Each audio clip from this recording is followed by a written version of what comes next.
we have just launched the world's first smart ice bath and cold water therapy app. Our mission is to be the two most transformative minutes of your day. There are certain types of people that should do different types of cold therapy at different times and for different purposes. One of the core things is why you're doing it. So let's say you were doing it for muscle recovery and I was doing it for mental health. We'd use it in really different ways. The greatest chance of Monk doing well comes down to you. The pressure that so many founders feel and experience, these two very strong internal dialogues that we have. One saying, all of this is on you, the pressure's on you, you're going to make this succeed or not. And the other being like, you need to look after yourself in order for this to succeed. They're naturally in tension with one another. Mm-hmm. How do you balance that? I usually have a rule where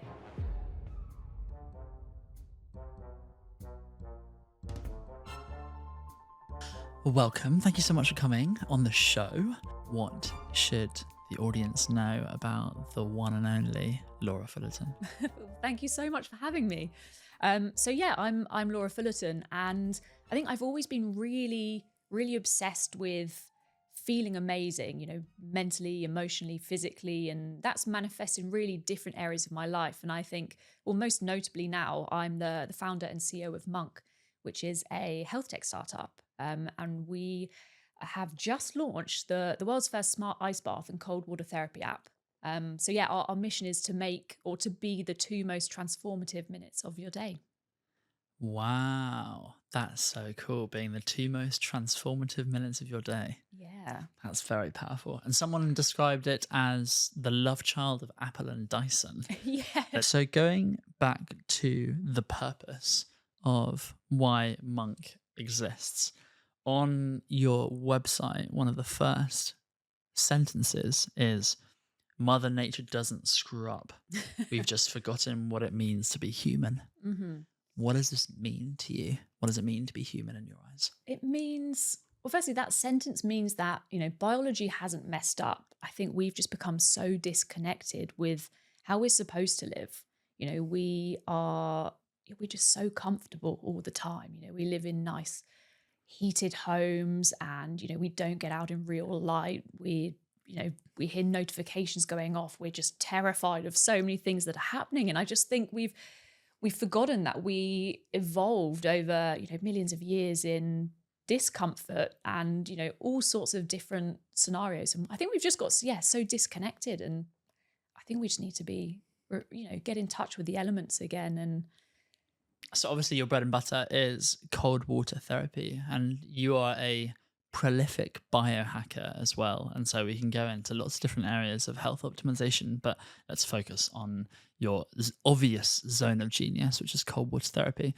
Now, having done lots of ice baths, cold showers for years, I've done what I think 80% of people do, is you just jump in whenever you have the opportunity, and you think you should do it more often than you are currently doing it. And that's about the extent to my understanding of it.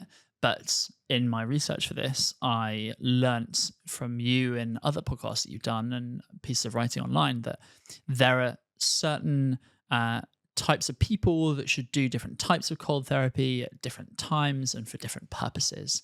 So can we break down the different situations or goals that then lead to different approaches to cold therapy? Yeah. So I think one of the core things is why you're doing it. So let's say you were doing it for muscle recovery and I was doing it for mental health. We'd use it in really different ways. But at the moment, people don't really know that. And, you see online people hacking into frozen over lakes and jumping in. And if you're a beginner and you've never done that, you're probably going to have a terrible time. You're not going to want to do it again. And then you're just not going to unlock the benefits. There's so many different use cases. So one of the big topics at the moment is around, what if you're working out? And a lot of people think that it will completely stunt muscle growth. So I'd break it down into a few different things. If you're going to the gym and you're purely focusing on hypertrophy, so you just want muscle gain and size, you would do it, 6 to 8 hours after, because you don't want to, blunt the kind of, the gains. And then if you leave it after that period, then you get all the amazing benefits, the anti-inflammatory and things like that. But if you were an athlete or you're competing, let's say, I don't know, you're doing high rocks or you're competing, you're a footballer or something like that, you can use it immediately after because it's going to increase recovery. You're going to be able to get back out there without aches and pains as quickly as possible. So there's so much nuance to it. And equally, if you were an endurance runner, for example, you could do it before you go and run. And there's amazing benefits there as well. And there's more and more science coming out, really kind of like digging into that. Then equally, if you're a female and you're in your menstrual years, this is the bit that I love because you could use it really differently throughout your cycle. So there was actually a pilot study done recently, and it took females who had severe endometriosis, which is, it can be debilitating.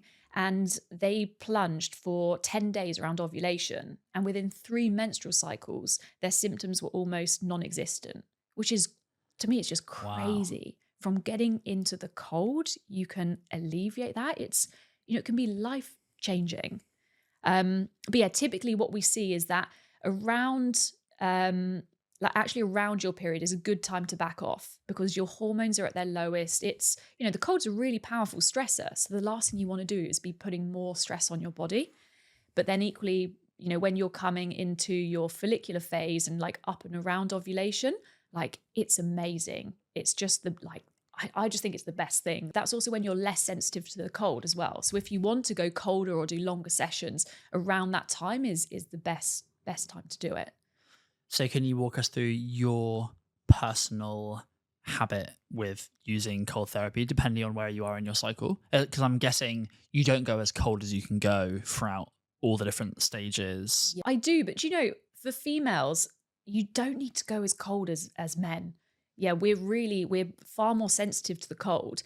And I think there is this notion that you have to go down to 3 degrees or 0 degrees, but there's absolutely no research that says going lower gives you greater benefits, and it doesn't. And actually, a lot of the science has been done around like 10 to 12 degree water is like the most common temperature.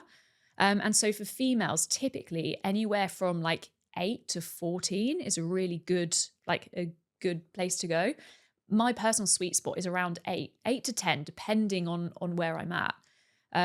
So I would, I guess just after I finish menstruating, that's when I will start bringing in cold water therapy again. So I'll start having ice baths, but again, there'll be more at that like 10 degrees, maybe coming down to 8. But yeah, around ovulation, like if I want to go cold, like that's when I'll do it. Yeah. And I'm guessing on Monk, it's super easy. You set your temperature and then give it a couple of minutes and exactly. It goes. Yeah. Oh, you can set schedules on the app as well. If I know that on Thursday I want to go down to 4 degrees, then I can just set it and Monk will be there. Wow. We'll go into the challenges of building both a software and a hardware business slightly later, because that's a whole different thing that you've chewed off there. Yeah. But then also, the other things I saw in your newsletter this morning or yesterday was other benefits, which I'd love for you to sort of explain because they kind of went a little bit over my head, was an increase of 120% in autophagy? Yes, autophagy. Yes. Yeah. Okay. And then there's also decrease of 60% in cell death signaling. Yeah. And then a decrease of 26% in inflammation markers. Yes. So autophagy. Autophagy. 120% increase. What does that mean? Yeah. So for anyone listening, this is insane because it's saying that cold water therapy will literally change your cells. So autophagy is the process where essentially the healthy cells eat the bad cells. It's also what fasting triggers. When you get past that, is it 14, 16 hour mark? Like that's one of the greatest benefits of fasting. And you get that from being in the cold, which is crazy. For 2 minutes as well. Well, actually, this study, it was focused on people, I think it was 14 degree water for an hour. So it's, they were in there for a long time. But, there hasn't been a follow-on study that suggests or looks at, okay, what if you were in there for 2 minutes or 4 minutes? But again, it is such promising and incredible data. Yeah. Yeah. Cell death signaling? Yes. So that it sounds scary, but so that's a natural process where, your cells die. And sometimes they die too early. They wave the white flag. But what this is showing is that actually it stopped that from happening and stopped them dying too early, which again is fantastic. And then, the point about inflammation, we've always known there's so many studies showing how anti-inflammatory it is. But yeah, that's just such an incredible benefit. Okay, so Yeah. cool. Yeah. And then also just to give a bit of a history on cold therapy, you said before that cold therapy as a practice goes all the way back to Plato and Hippocrates, Yes. Yeah. ancient wisdom. Mm-hmm. I don't know if you can remember off the top of your head what they specifically said about it or what are the habits that they did back in ancient Greece, but I'd love to learn more about Yeah. that. Yeah, to your point, I mean, it dates back to 5000 BC, which is crazy. It's just one of like the oldest wellness practices. We don't know how exactly they use it, but they just touted the benefits of it. And that's actually one of the reasons why spas exist. Back in the day, it was much more about cold and about wellness than it is today, which is more about, sauna and steam room and just feeling comfortable. And luckily, it's coming back round now. It's really coming back to the mainstream, but that's why they existed. Everything goes in cycles, right? Even if it's 5,000 Yeah. year cycles, it all comes back around. Mm-hmm. So then going on to the people side of company building, you've obviously had an amazing start to this company journey. But before we go into Monk, I'd like to go back to the previous company. You ran a fitness subscription box called Yes, Fitty London, I did. which you ended up exiting. But I'd love to specifically talk about how the challenge of disconnecting your identity from the business when you went through the process of deciding that it was no longer for you and then selling it. Yeah. Can you talk to that whole evolution? Yeah, it was a real mental challenge because it was my first business. Before then I had worked in advertising and I'd had, what you would call quote unquote a normal job. And then becoming a founder, it was, such a huge life change. And I did feel that became my identity. I was Laura who ran Fitty. And I remember at the time the business, I didn't know how to scale it. I didn't know what I was doing. I was just winging it. And it was one of the most phenomenal experiences of my life. I learned so much from it. But it got to a point where I thought, I can't do this anymore. And I remember so clearly the moment I was sitting on a hill. I was skiing with my partner at the time. And I just remember making the decision and I was like, I'll just dissolve it. Like, I don't care what happens. I can't do it anymore. It'd taken such a toll on me mentally. And actually, that I thought at that moment there was a guy who reached out who potentially wanted to buy it, and so we went back to the chalet, and I just dropped him an email. I was like, "Hey, you interested?" And within 2 minutes, he replied, and he was like, "Yeah, I'd like to buy the company." Because for me, it was either maybe I can try and sell it, or I can just dissolve it. I just really didn't care what would happen to it at that point. But then it came on that challenge. Well, if I'm not doing that, like, or who am I? Like, how do you even, I don't know, introduce yourself, or not even maybe as, kind of outward facing as that. But yeah, it was just a real thing I had to overcome. So what did you learn about yourself and your identity when that process had closed?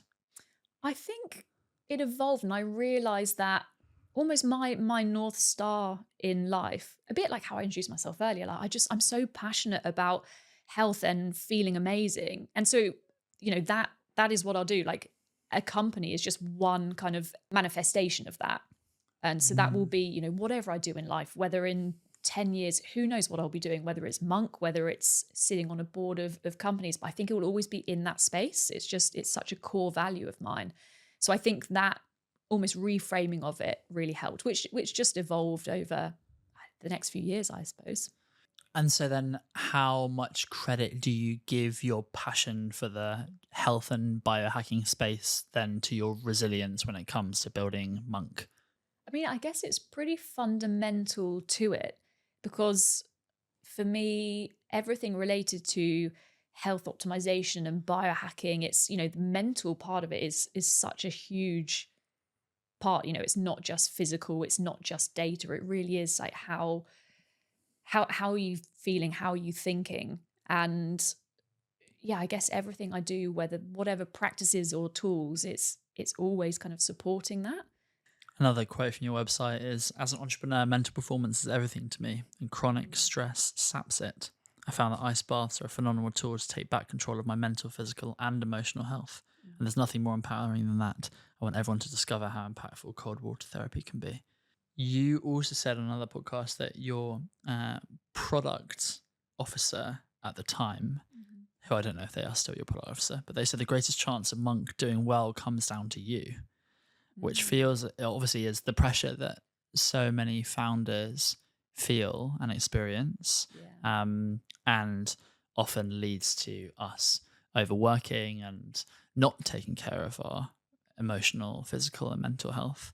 How have you balanced the pull from these two very strong internal dialogues that we have? One saying, all of this is on you, the pressure's on you, you're going to make this succeed or not. And the other being like, you need to look after yourself in order for this to succeed. They're naturally in tension with one another. How do Mhm. you balance that?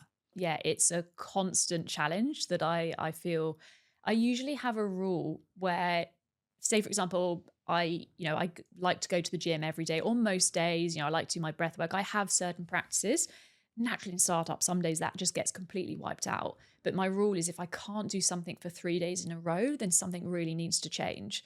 And I've had a few weeks like that recently where I'll get up thinking I'm going to go to the gym, and then, I open my laptop and I start working. I'm like, you know what? I'm just going to get to the studio and I'm just going to work. I promise I'll go to the gym later, or I'll go tomorrow. And of course it just doesn't happen.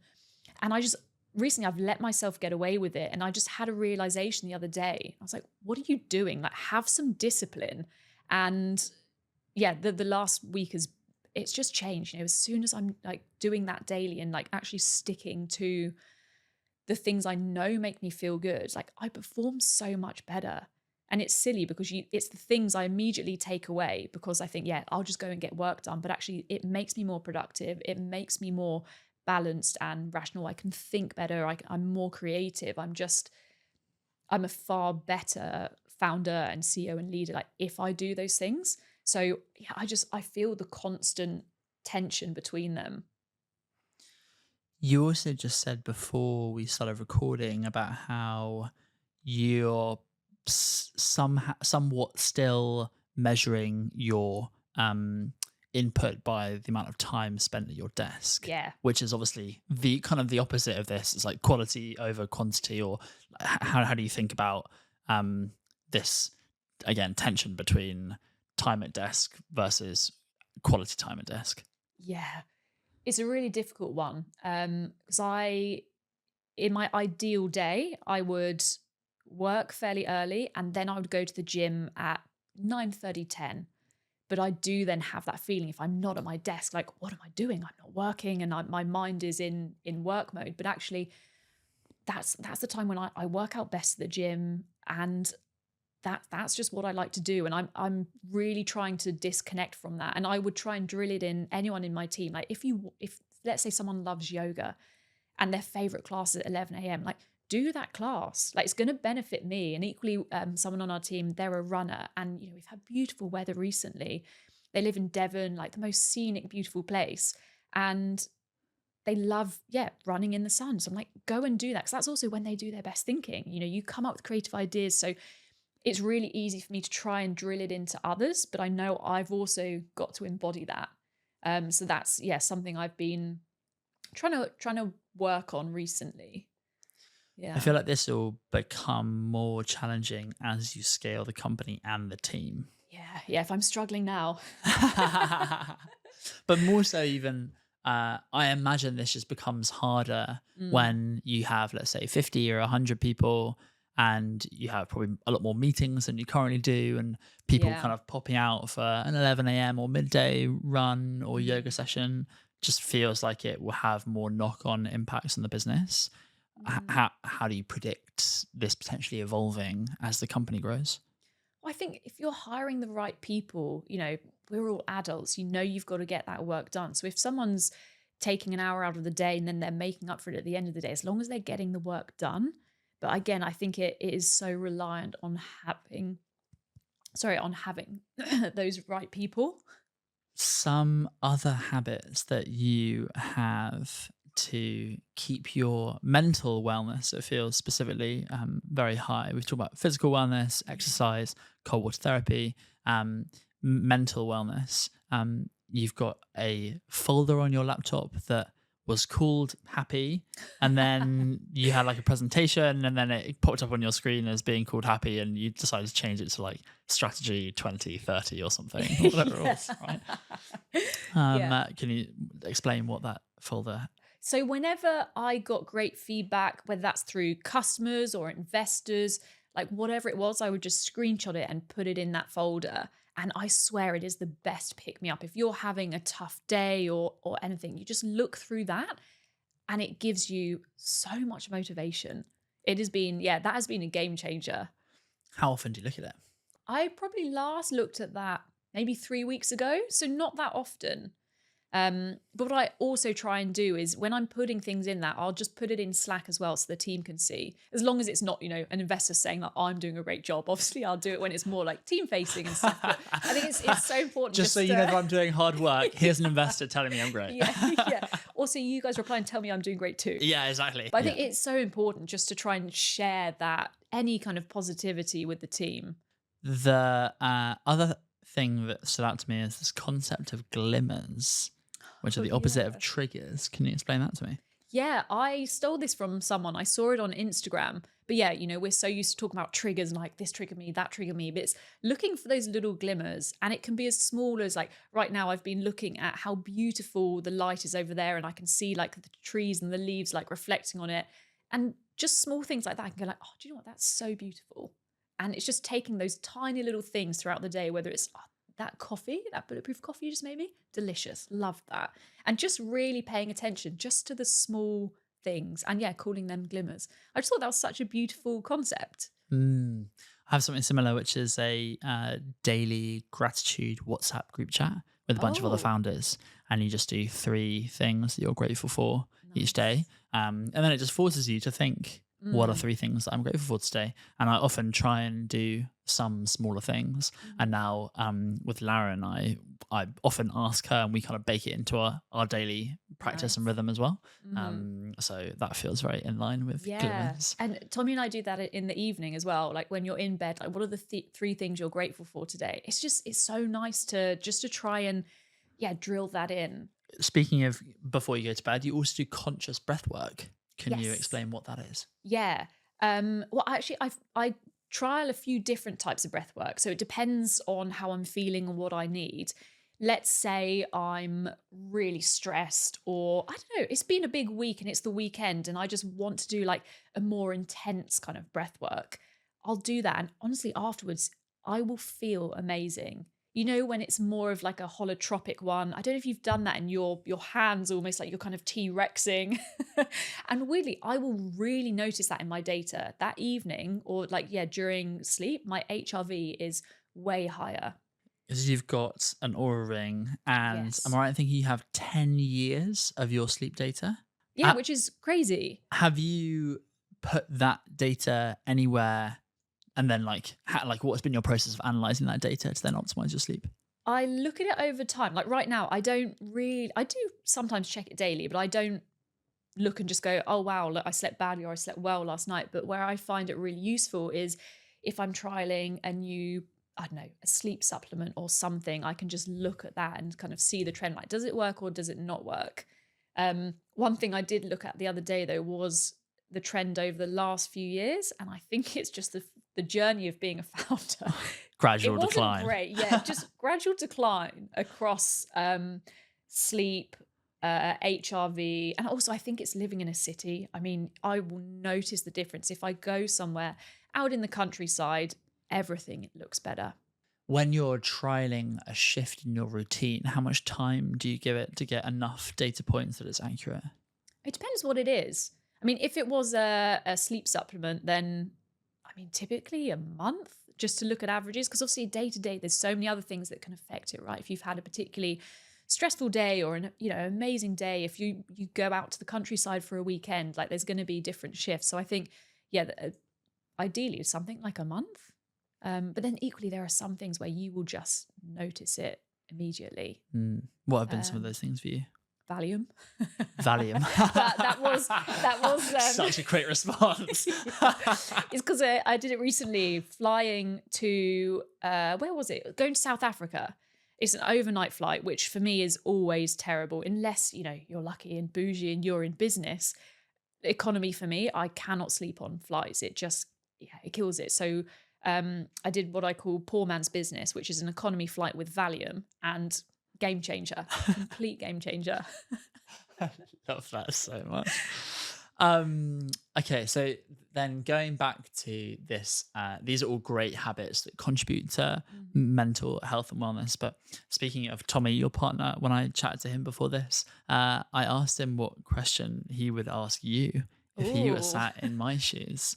And he asked, what keeps you going with all the fires and the stress? How do you pick yourself back up with a smile? How do I? I think it's having that good support network is definitely a really big one. Um, yeah, let's dive into that. I mean, firstly, outside of work, I have Tommy. One of my best friends, Isabel, is phenomenal. I call her my chief emotional support officer, and I think you definitely need people that can, help you through, when times are really tough, or just to be that person where you can completely switch off and not worry about work. So I think having, a good support network outside of the business is definitely crucial. In terms of how I keep going internally, do you know what? It's a really tough one because there have been some really difficult times. At Monk, we're essentially building hardware and software and firmware that all has to talk to each other. I'm non-technical. I'm a solo founder. Like, there have been tough times. There's also there's a specific period, I think, too, which Rich, my CFO, he's also a director in the business. He's fantastic. He's really been there in the trenches with me. Yeah, there's a period of time we call the dark times. And he was almost a bit like a therapist for me. Just having someone there who like understands it has been incredible. But I also think it comes back to building a good support structure internally. Because although I'm a solo founder, we tried to structure things in a way that I still almost had the support of a co-founder without actually having one. And for me, that meant bringing in a couple of really great heavyweights around me, and some of them are better at the more kind of emotional support, understanding the founder journey. Others are more, strategy focused. So it's just kind of leaning on the right people at the right time. And then things like having a folder that like will pick you up called Happy on your desktop. And also, I don't know whether this is going to sound really sad, but ChatGPT. So I have a custom GPT it's called my co-CEO, and it knows basically everything about me, loads about the business as well. So it's amazing just for like thrashing out ideas, but also just getting it to act as my therapist. I remember there was this particularly tough situation we went through, I don't know, 6 months ago or something. And the guidance it gave me was amazing. It was just how to not completely reframe things, but there was a lot of cognitive reframing. So for example, zooming out and just thinking like, is this actually going to matter in 1 year's time? Another one was, this was actually really powerful, thinking if I was giving this advice to a friend, a CEO, someone going through a similar thing, like what advice would I give them? And another one, which was really helpful, was just trying to really decouple emotion from the situation, like, put any frustration to the side and just think, what is actually being said here? Is there anything useful in the noise? And that was really powerful because you could then think, okay, this person, this is their situation, their back's up against a wall, like this is what they're kind of dealing with, and this is why X situation is happening. So I think that was really important. And then I think the thing that I always find more difficult is trying to switch off. And again, there was some kind of reframing there that really helped. Almost think of a situation and like visually putting it in a box that just says Monday, and just thinking like, I will deal with that then. Like what's the point of me ruminating over the weekend about it? And equally then just trying to not ruminate and thinking what's going to just reinforce my identity as a leader and someone who really, leans into health practices. So I will go and sauna and cold plunge or do whatever with friends and just try and really embody what I preach. And that also really helped. I also really struggle with switching off, Mm. and I'm still questioning whether it's a feature or a bug. Explain. The story that I'm telling myself is that some people work to live and some people live to work. And Mm. I identify as someone who lives to work. However, I don't know whether that is just me being addicted to the dopamine rush that comes from being productive and getting stuff done, Mm. or not being able to be still and not feel like I'm being productive. And maybe that's like more of like the ADHD side. And so that's where I think the things, that's where I challenge the story that I'm telling myself. However, at the same time, I'm like, I just love it. Like, there's nothing that sparks my mind's excitement as much as the work that I'm currently doing, or I get to do. And so I'm still going back and forth as to whether it feels like healthy for me as an individual, not healthy for everyone, but me as an individual, or not. And so, Yeah. like, for example, this weekend, I'm working a weekend because, like, well, A, I'm feeling under pressure, but B, I'm like, it's a free weekend. I'm not seeing people. Yeah. I feel like I have healthy practices. Like, my habits are very similar to yours, and they are strict. And I still get a lot of like social connection, all that jazz. Yeah. But I'm not sure. Yeah. I feel you. I was thinking about this recently. So I remember I had a partner once who was like, you cannot work at weekends. You cannot work after 6. It's so important. You've got to switch off, and really like prevented me from working. And I realized, but I love working. I get so much from it. You know, you wake up and you're like, oh, I just want to do this. Like, and I was almost like taught to think that that's a bad thing, but why? Like, if you love it, you're energized by it. Like, The point in your previous story that you were sharing that jumped out to me is how ChatGPT helped you separate the emotions from the situation. And this is something that I'm still battling with, is to what extent are emotions helpful when it comes to making leadership or business decisions? Where should emotions be present? Where should we be as logical and stoic and ancient Greek as possible? How do you think about this? it's a really interesting question, and something we were actually laughing about the other day with Alex and I, my marketing manager.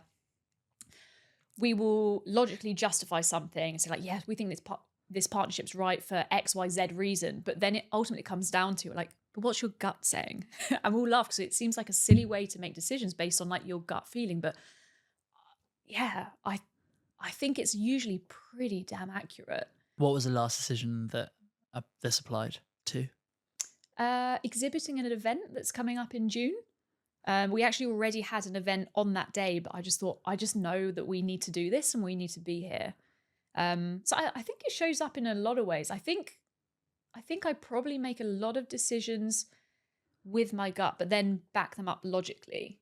Oh, but then having said that, clearly my mind's a mess, because I would say I'm quite a logical person. If I've got to, actually, yeah, if there is a decision or situation or whatever, sometimes it really helps me writing things down. Let's say there's a lot of emotion because I'm really stressed about something. I'll put down like, what's the best that can happen? What's the worst that can happen? What are the 5 actions I need to take or I could take? So I process it pretty logically. Yeah, I think also, I don't know whether this is a female trait or maybe it's a me trait, but I'm naturally, I think I'm very empathetic. And so I think I probably do lead a lot with, I would say, not just emotion. And it's weird because I almost back away from that because I think it sounds like it's negative. You're emotional, but actually you can lead with empathy and conviction and all these amazing female traits while still being, you know, assertive and having all these kind of more masculine traits that you would typically associate with leadership. Speaking of masculine and feminine, had a wonderful chat with Tommy before this, who had some wonderful things to say. Oh, wow. Yeah, the video. Let's see. But in terms of like her personality, what's magical about it? It's like a constant drive to be better at everything that she does. You know, from playing backgammon on the weekends to being healthier to having more energy to to being I don't know, to a better cook, and at the same time, she's not like a badass CEO 100% of the time. Like half the time she's the badass CEO, but when she sort of like switches that off, she's like very, she just sort of oscillates between the sort of the feminine and the masculine energy. So, how do you find the feminine and the masculine sides of yourself show up in different work contexts? I think there's definitely times where I feel like I'm more in my masculine, and also times where I feel like not pressured, but like I should be. Like, say, for example, we've got a board meeting. I need to be very, like, I guess, analytical and decision focused and just assertive and not dominant, but definitely more traits that you would associate with being masculine. Whereas if I'm in, I don't know, we're talking about branding, or I'm dealing with customers, or I think you do just kind of oscillate between them. I don't think that I'm ever particularly masculine. I think, naturally I am a very empathetic person, and I guess I would lean more into that. I think you can be a fantastic leader, but still be in your feminine. Mm. I think one of the things I really try and do is, and this is why breathwork's been really powerful for me, because I'll often do it to almost switch off from the day. Sometimes it's similar, like having a shower at the end of the day. I'm like, right, I'm out of work mode. I'm now in like personal mode. And I also try and do that with Tommy. And I remember saying to him very early on in the relationship, like, I think why it works is around him, I can just completely be in my feminine. Like, he just sorts everything, does everything, and it works. Like, I make too many decisions in a day. I just want to just not think. Yeah, decision fatigue. Yeah. Other than breath work, are there any other quick habits that you use to tap into either your feminine or your masculine, depending on the situation? I guess a little bit of visualization. I guess that really helps. I try and really lean into it in the morning. Kind of like, when I start the day, I'll sit in front of my red light, and I've got a what's it called? Productivity planner, which in itself just sounds quite masculine, doesn't it? Wake up and red light and just trying to be productive. But it asks, what are you grateful for? What's your intention for the day? And sometimes I really do try and visualize, like, who do I need to show up as today? Like, am I doing a podcast? Is it actually, do I want to be open, or have I got a board meeting, or these kind of meetings, investor meetings? Who do I need to be? And so I'll almost visualize doing that. And it just kind of gets me into the right mindset. So I'd say visualization, breath work. Oh, music's probably a good one. Yeah, if I just go for a quick walk, and I do try and do that throughout the day, just go for a quick walk, maybe listen to a soundtrack, and I can either completely like pump myself up or calm myself down. And I always find, I don't know that you find this, but music can just tap into so many different emotions so quickly. Yeah, I think music is one of the most underused state shifters. Yeah. I don't know what the phrase for that would be, but I have that very powerfully. I have like various different playlists. Classical, if I'm feeling particularly stressed, I'm like, classical music would just make everything peaceful again. And then Yeah. a lot of the time, if I need to like get shit done, then I have it's called twerking. But it's actually just a work playlist. Okay. Just I found it funny. That's a different practice. That's a different practice. Yeah, exactly. When I get into my feminine, I should put on my twerking playlist and shake that booty. I love what you said in terms of how I think we can increase the amount that we include our feminine when we are leading companies. But there are a lot of traditions and there are a lot of things in the startup world which I think prevent that, or they act as blockers to it. And it feels like investments and dealing with investors in your board feels like that's one of the places where tapping into your intuitive, empathetic, more feminine side feels like we're furthest away from that in that setting. Is there any reason why you think that is? Well, I think it depends on the investor.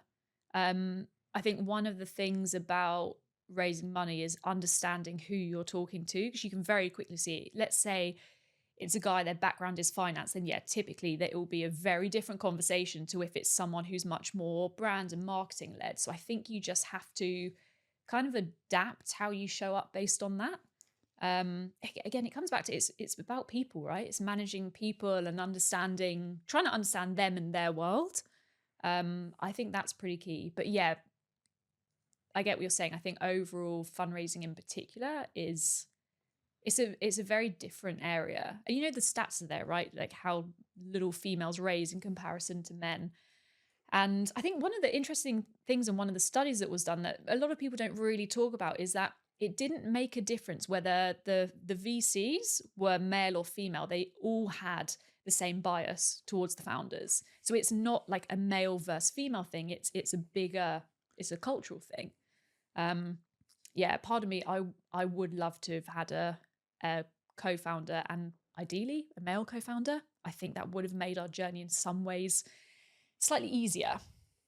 The classic thing that female founders tend to get, which male founders don't tend to get, is these protection versus promotion questions from VCs. So VCs, when talking to female founders, often ask like, how are you going to protect the downside? Whereas when they're talking to male founders, change the questions, go like, how big is the vision? And like, what's the potential of this? I don't know if you've personally experienced this sort of almost bias in questioning, but how would you deal with that in the moment when you get asked these sorts of questions from whether they're a male or female VC? Yeah, I mean, absolutely. I've been asked those questions, but it's hard because I can't A/B. Oh, sorry, I hit the microphone. It's hard because I can't A/B test it. But instantly when you say that, I remember a question about someone saying, "Is the market size big enough?" And you can just flip it on its head and say, like, the question isn't the market big enough? It's how are we going to capture enough of it? And just try and flip it on its head a little bit. And there have been times it almost feels like a bit of a cop out, but sometimes I'll get, like, say there's a potential investor, and I've actually just introduced one to Rich, our CFO. And I think sometimes you do need that male authoritative figure that can add a dimension that I just can't necessarily do on my own. And I feel like a bit of a cheat for saying that or admitting it. But what do you think that dimension is? I think it is just that authoritative figure. Also, to be fair, this potential investor, his background is finance. So it kind of makes sense that, he would speak to Rich. And, Rich isn't just our CFO. He's on the board. He's an investor, and he's also director of the company. So yeah, we're kind of tag teaming it. Not easy. Really not easy. So let's speak to your fundraising history. You raised your angel round of 485k from angels like James Watt from Brewdog, he's now your chairman, and Anthony Joshua, the second rate AJ. And then you did was it a 2 million round, and then you did a $250,000 crowdfund? Is that right? Well, it was just an extension of that seed round. Yeah. Okay. The seed round, was that from institutional investors? No, all individuals. Well, one private family office. But yeah, we did get a term sheet, but we turned it down. So I don't think they were the right fit. How do you determine the right fit? Gut feel. Gut feel. There were a few things they said. They kept saying, we're going to be your co-founder in the trenches with you. And I just remember thinking, how are you going to be my co-founder? Like, I don't think you have any idea what this journey is like. Like, are you really going to be in the trenches with me? And it was just promises like that. I was like, I don't think you get it. And yeah, they were saying, we're going to help you with X, Y, Z. Or no, they weren't. They were just going to say, we're going to really help you. And I was like, how? Like, I would love to talk about this and just understand like how you're going to add this value they were promising. And I just could never get a straight answer. And yeah, but also, yeah, just from that, gut feel was off. I mean, our gut feel is just our subconscious, which is made up of so many more cues than our conscious mind can take into account. So I think it's a very powerful thing that we don't lean into enough as founders. So I think that's amazing that you are setting that example. Any other lessons you've raised what is it now? 2.7 mil? Yeah, 2.7, 2.6, something like that. Any Yeah. lessons that you Endless. didn't, or maybe that have been the hardest hitting? Well, so firstly, I'd never raised money before. I've had 2 startups. They were all bootstrapped. There's no need to really raise money. And so, yeah, Monk was the first. And I remember sitting there with my chairman at the time. I'd put together what I thought was kind of a pitch deck. I had no idea really what they looked like. Obviously, I got examples, but you don't know what the story is. And I tried to figure it out. And I remember him just saying like, right, you've got 5 minutes, go. And it was the most grueling 5 minutes of my life. It was terrible. And I honestly, I'm so glad that's over because I don't think there'll be many things that can be as horrific as that felt at the time. But it's great, right? You've got to start somewhere. And when I look back now at what our first deck looked like we've come so far. But it was such a good growth experience. Like I learned so much from that. And I'd never been exposed to it before. So I didn't understand the process. I didn't know, like, am I going to stand up in front of someone and just present to them? Like, I didn't know anything about it. So it was in some ways, it was a really great and at times really enjoyable process to go through because you also learn to refine your narrative, your story so much. Definitely learn a lot about resilience through that because you just get so many no's, but it's that classic thing. It's not, it's redirection. And if I was to look at the Excel sheet where I was originally tracking the conversations, there's like 200 no's for like the whatever it was, 15 yeses or something. I think they're only the conversations that have gone through like me sending them a deck or connecting with someone and them actually wanting to have a call and progress it. So yeah, the amount of work and just the people you've got to talk to in order to get that. But then when you get it right, like I've been so lucky. We've had the most amazing investors who've really helped us move the needle, who've made like fantastic connections. They've really helped shape Monk into what it is. So then what was it in your mind that once you've received 200 no's and you get a term sheet, you then go, this doesn't feel right?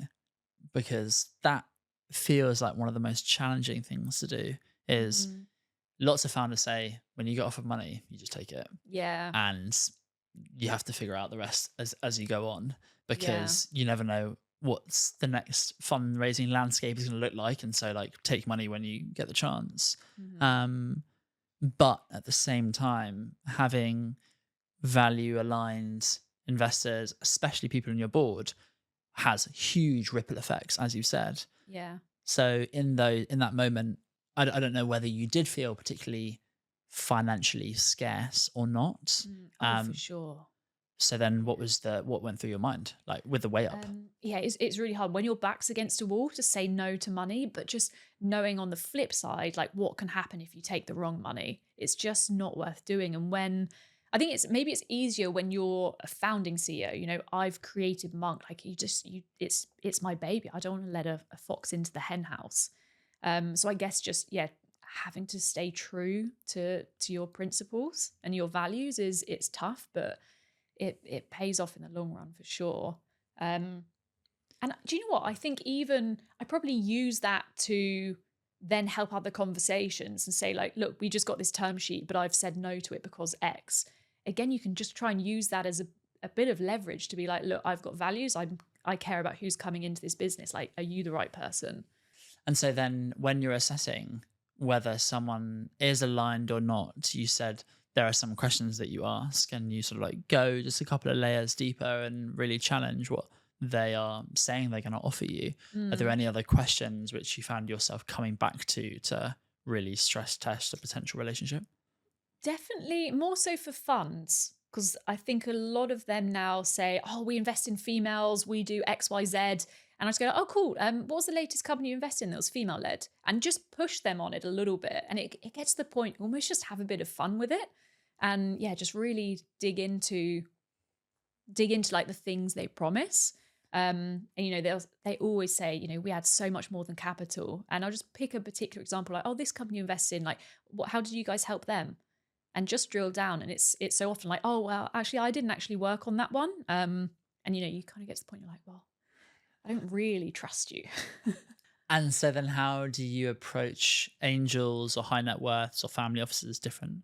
I've always preferred individuals over funds. I think that would change, if we go and raise a bigger round and we do a Series A one day. I think having people that are so like personally passionate about what you're doing or believe in you, it seems like it's a very different dynamic. It's like a one-on-one kind of relationship. So naturally, it's a very different conversation. I think that's where network is just so phenomenally important. And so yeah, a couple of those investors were people that I've known, build a relationship with over the years. And then good people know good people. So, someone might put a check in and they bring their friends along. So then it's also just an easier conversation because, it's like, oh, how do you know X person? And you just kind of go from there. I'd love to go into how you measure the ROI of investing in your network in a second. But before we go on to that, you did a crowdfund, £250,000, 130 something investors. Is that right? Do you know when you said 250,000, I thought, oh wow, was it that much? For some reason, I thought it was a bit less. I can't remember. I think it's just under. I think it's just under 250K. Yeah. Okay. The last time I checked, CrowdCube. Yeah. Okay, go us. What was your strategy around doing a crowdfund? So it's something that James, our chairman, has always been a huge advocate of. I know Brewdog were, fantastically successful on that platform, and it's for us. The great thing about cold water therapy is it's so community driven. People that do it want to tell everyone about it. There's the guy with the sign saying like you can cold plunge without telling people, and it's become such like a cultural movement, and so naturally community is always going to be really important for us. And with people like Anthony Joshua on board, it just felt like a really good opportunity to go out there and just let some of the community to, fully get involved. So yeah, that was really why we did it. And yeah, a lot of people talk about it, it's a really great marketing opportunity as well. And so yeah, we just thought we'd try it. I'd put it off before. I think it was when we were doing, was it our friends and family around? Which I don't think was right because, we're so early on. We don't have a product yet. Whereas now we're, at the time we were nearly in market. So it just felt like a very different time to do it. And I met you. There you go. Yeah. There you go. And here we are. Worth it. Yeah. £250,000. Who cares about that? We're here. Okay. So then going into the power of your network and how that has massively helped your fundraise. Mm-hmm. As a founder, you are constantly met with a challenge of opportunity cost of your time. Where should you be investing your time? How much money should you be spending on certain things? And you can sink as much time into these entrepreneurs' networks as you want to and spend as much money on them. And for some people, they don't feel like it makes sense. For other people, you can really see the benefit, which I feel like is you're one of those, the latter people.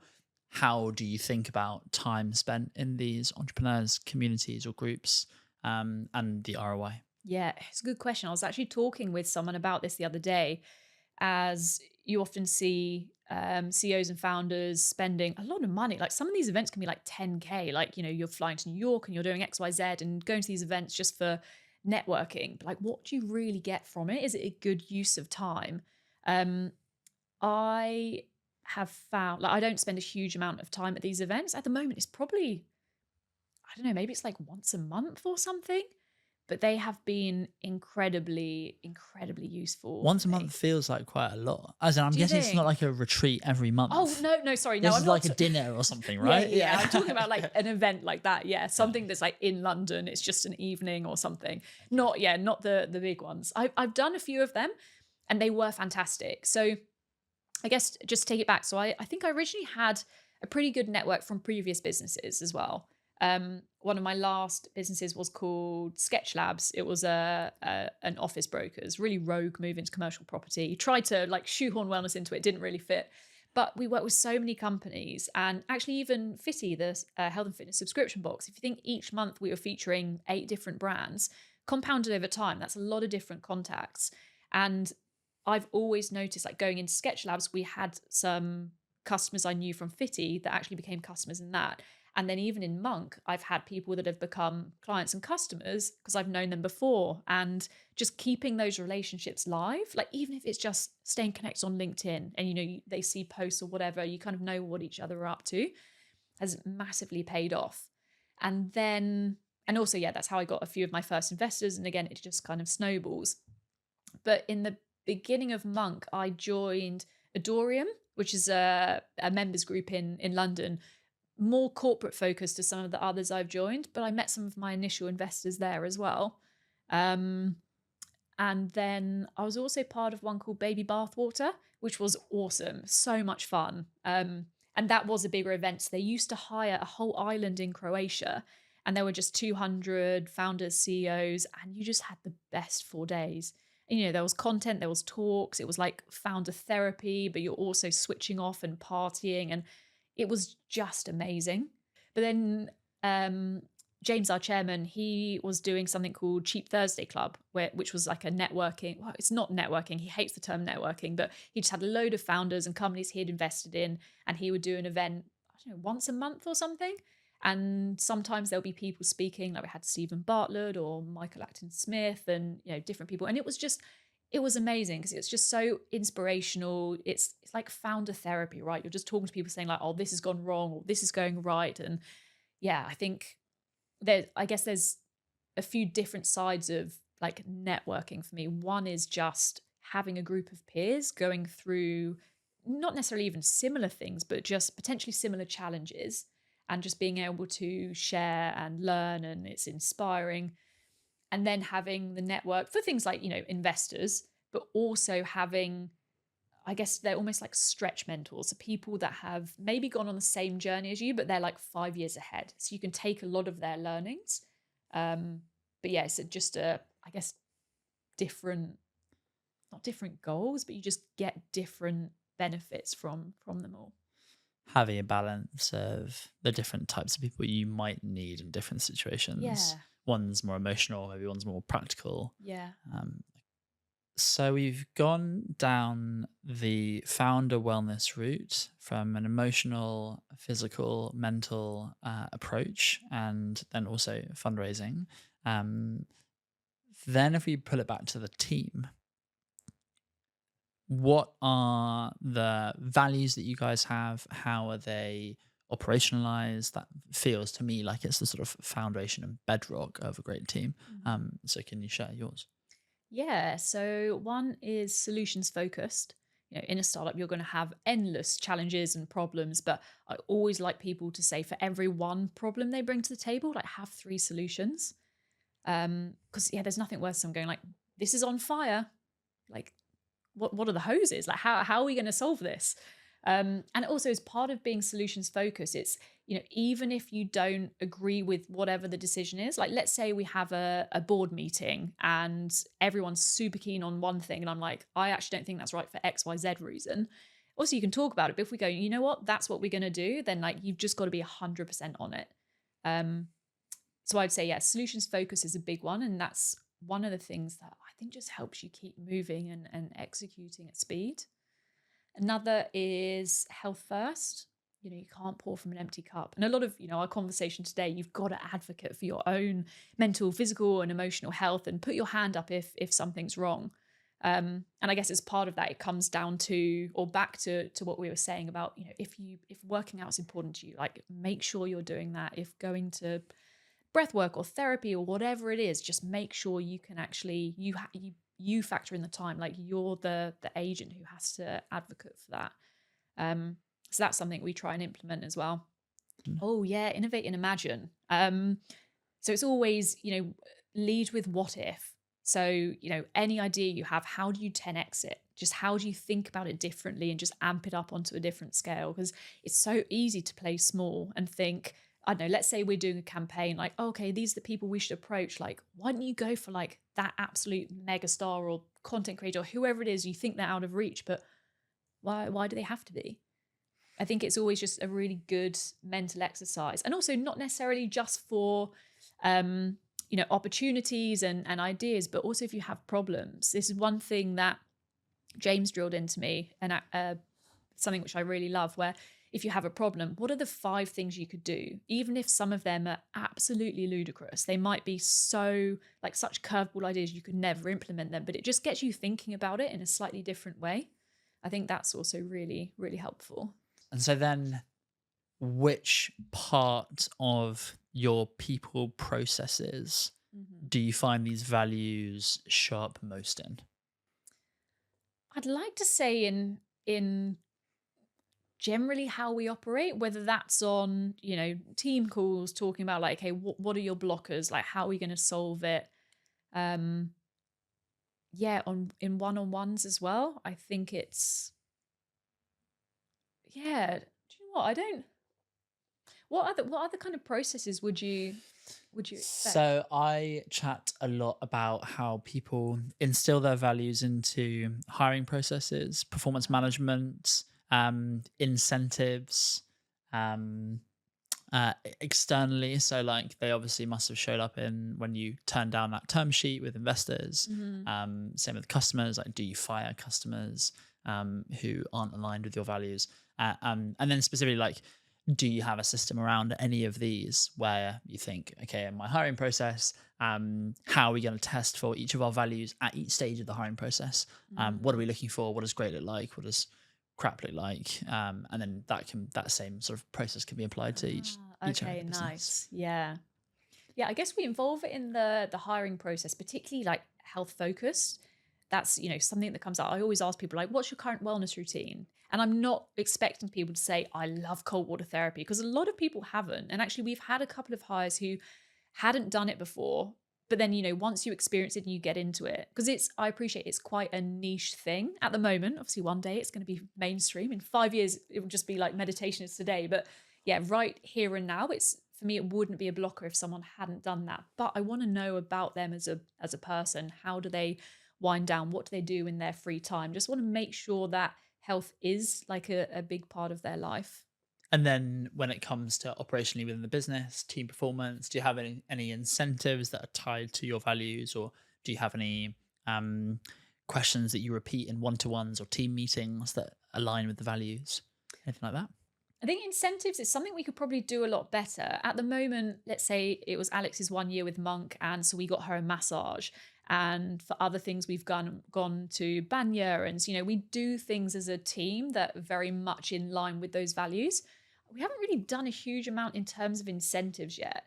It'll be quite interesting to see how we can bring that in, particularly now that we actually have product in market. Until for the last 3.5 years, it's been about R&D and stuff, and now finally we're kind of at that green line at the start line, and we can go. So maybe we're interested to see how we could actually tie those in. If we are going to do some brainstorming on the spot, what does your gut Ooh. feel about how you would what incentive structure feels most aligned?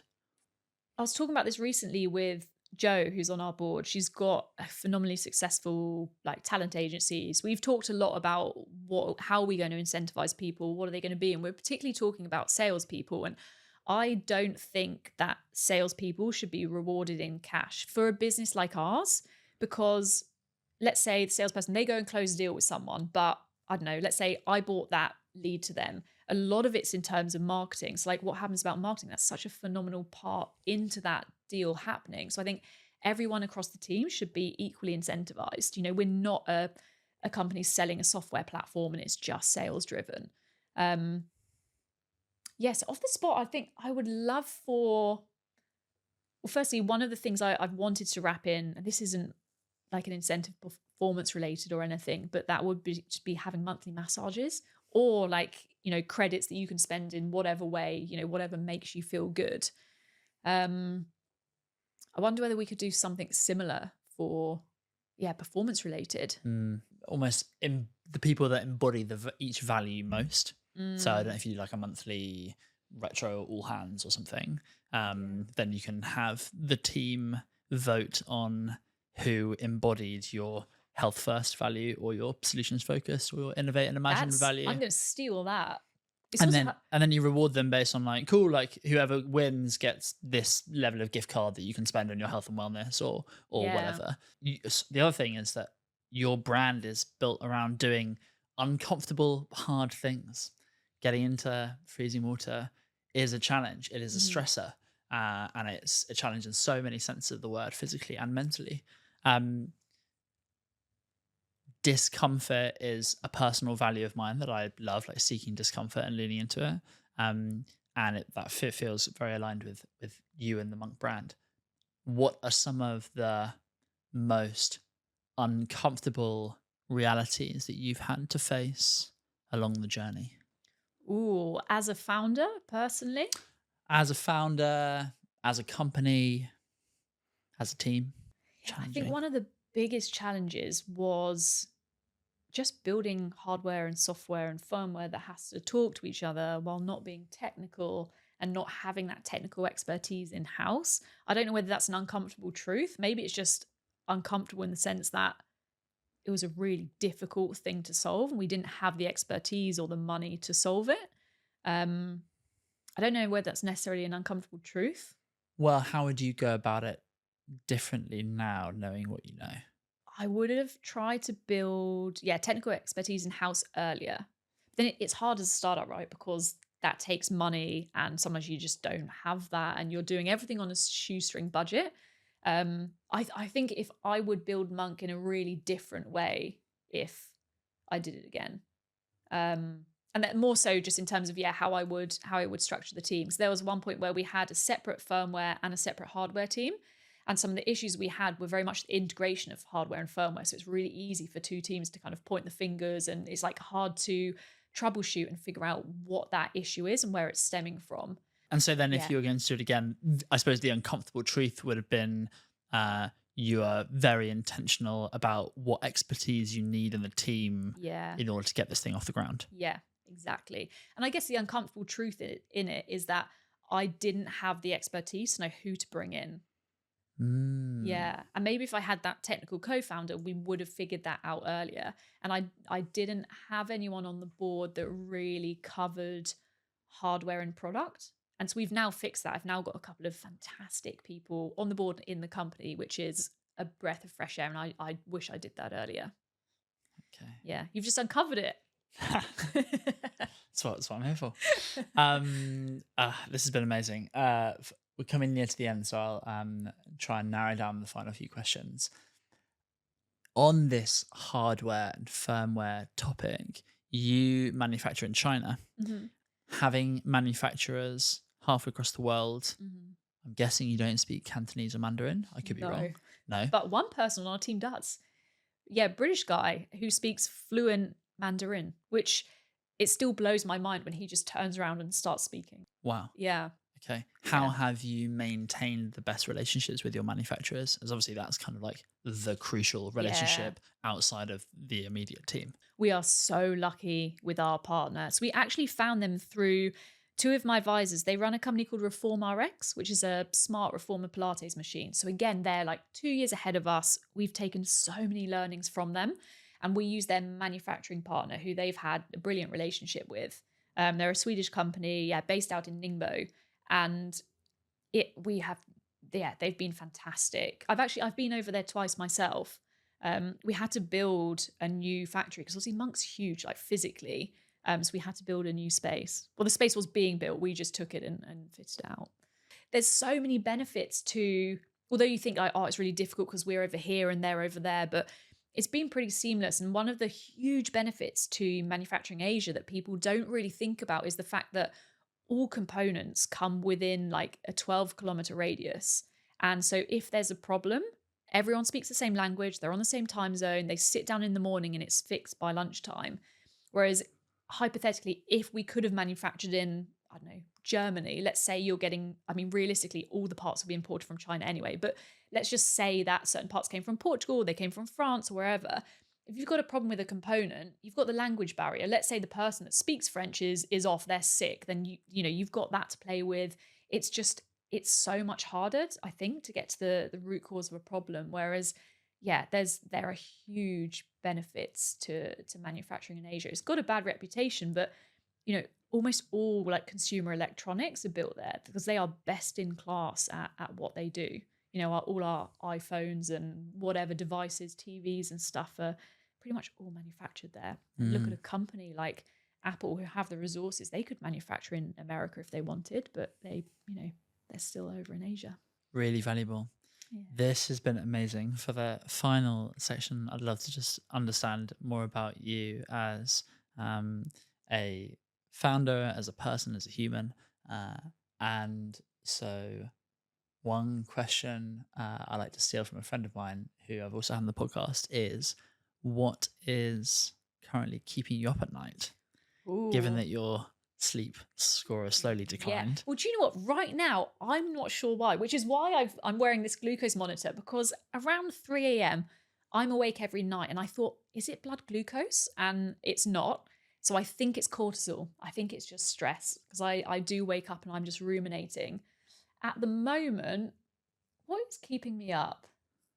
Honestly, it's the sheer volume of things. I'm just so across everything from product and customer service and FCA compliance and there's just far too many things. And so I'm, working flat out in the day, trying to wind down at night, but then 3 a.m. that's when it's just ding and it's on. Thinking about bringing it back to identity and how your identity felt very attached to Fitty, and I think that was a common challenge that so many founders go through. But then more so looking to the future, how do you think your identity, either in work or outside of work, is going to evolve? Or maybe how do you hope it will evolve? Ooh. If I'm being really honest, one of the things I want to be kind of seen for or known for is,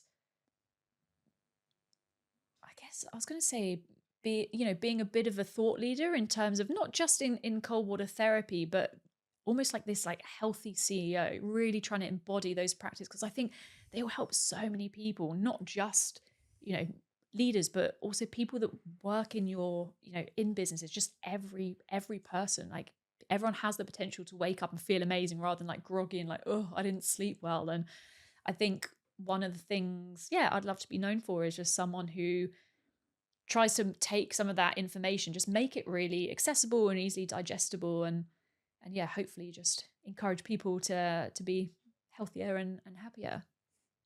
Well, it has shone through in all of my research in this whole conversation. So I think you just have to keep on doing what you're doing, and you're living and breathing exactly this thing. So I think that's very commendable. The closing tradition on this podcast is, because you've been so generous with your time, is there anything that an audience of founders and leaders could support you with? Ooh, interesting question. I always struggle with asking for support. Almost everyone does. I guess one of the things that's really important to us is just to build community. So, whether that is just, being part of our journey on social media, I think that's a really profound one. And if there's, anyone that is interested in cold water therapy, just mention us. Absolutely. And buy one, obviously. That'd be great. That'd be great. Thanks so much. This has been great. Thank you.